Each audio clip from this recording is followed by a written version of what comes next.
Bom, vamos lá para uma análise sem torcida de SPX. O que está acontecendo?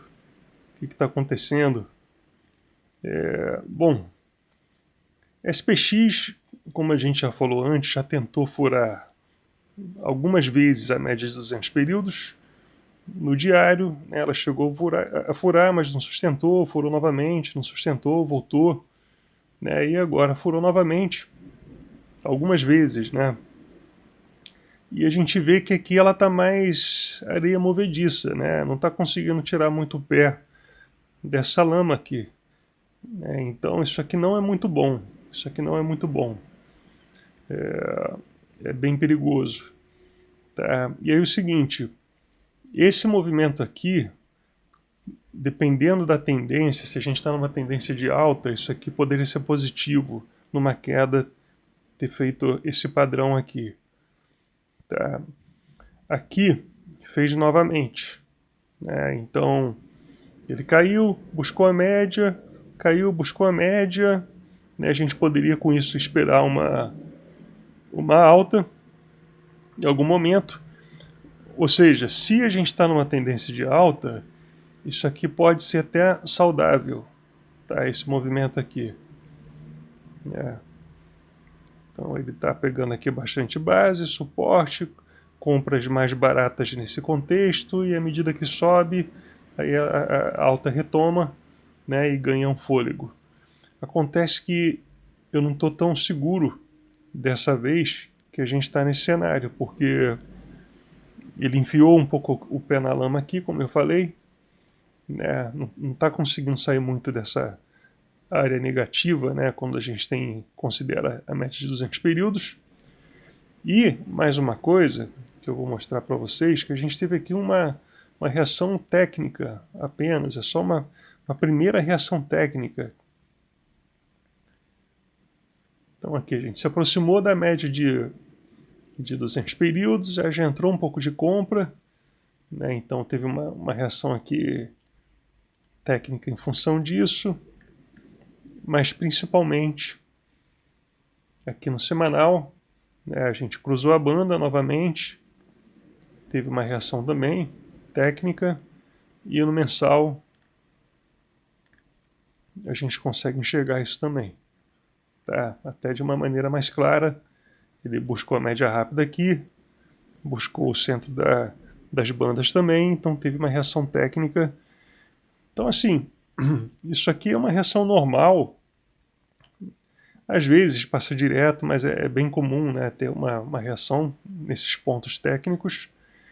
Então não quer dizer nada de muito importante ainda não, né? O que a gente tem que ver é se vai sustentar essa reação, porque se afundar, né, que parece ainda que tá muito alto e tal, mas se afundar, quando a gente volta aqui para o diário,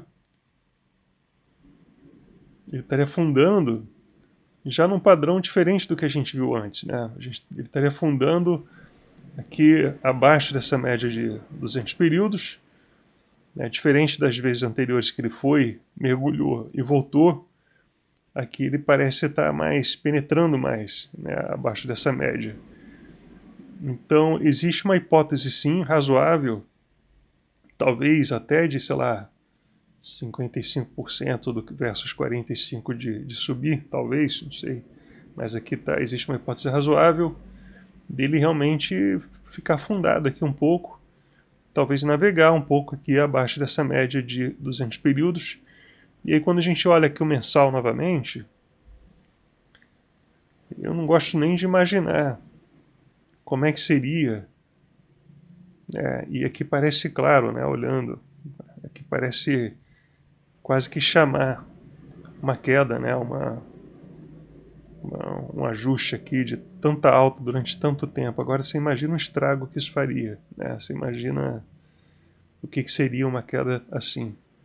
Então não dá para dizer que vai acontecer, não dá para dizer que a gente vai ter reversão já de um movimento aí de décadas, mas tem muita coisa acontecendo em termos de inflação, em termos de juros, em termos de guerra, em termos de várias coisas, uma conjuntura aí de muita coisa política, econômica que pode sim desencadear numa fuga de risco muito grande. Ao mesmo tempo,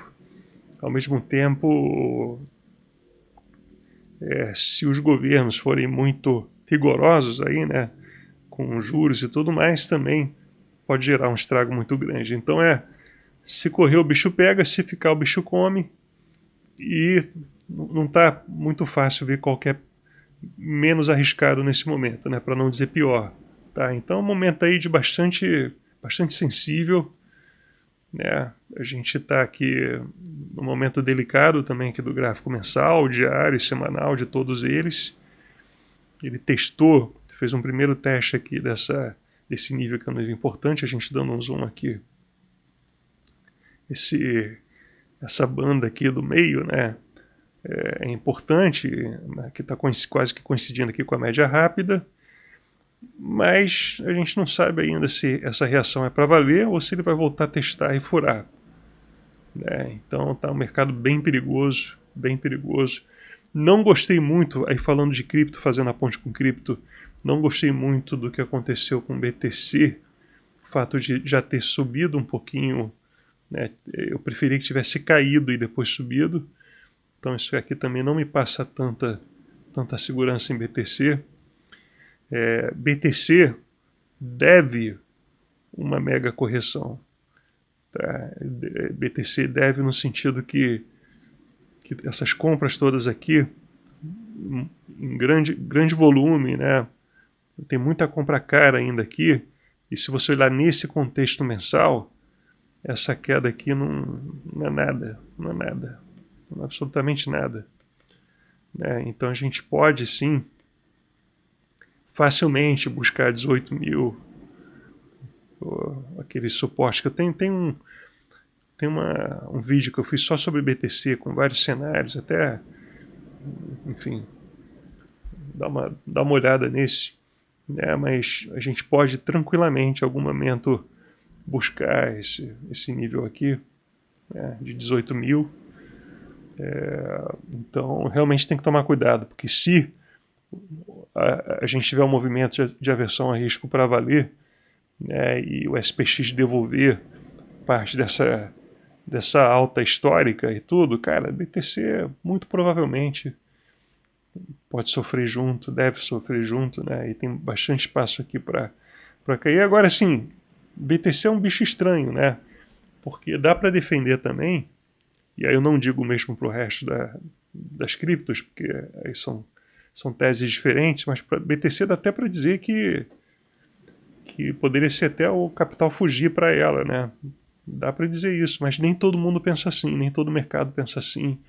Quem compra BTC, os grandes fundos que compram BTC como um ativo de risco, estaria vendendo, né? Quem compra como ativo mais de fundamentos de longo prazo, aí poderia comprar numa situação dessa, mas eu acredito que no curto prazo poderia ter um baque muito grande, né? Então é isso, pessoal, tá? Falei de SPX, fiz a ponte aqui com BTC, momento muito delicado, muito arriscado, e fiquem atentos e cuidado com o tamanho das posições, com risco, com as alavancagens e tudo mais, porque tá bem perigoso. Beleza? Valeu!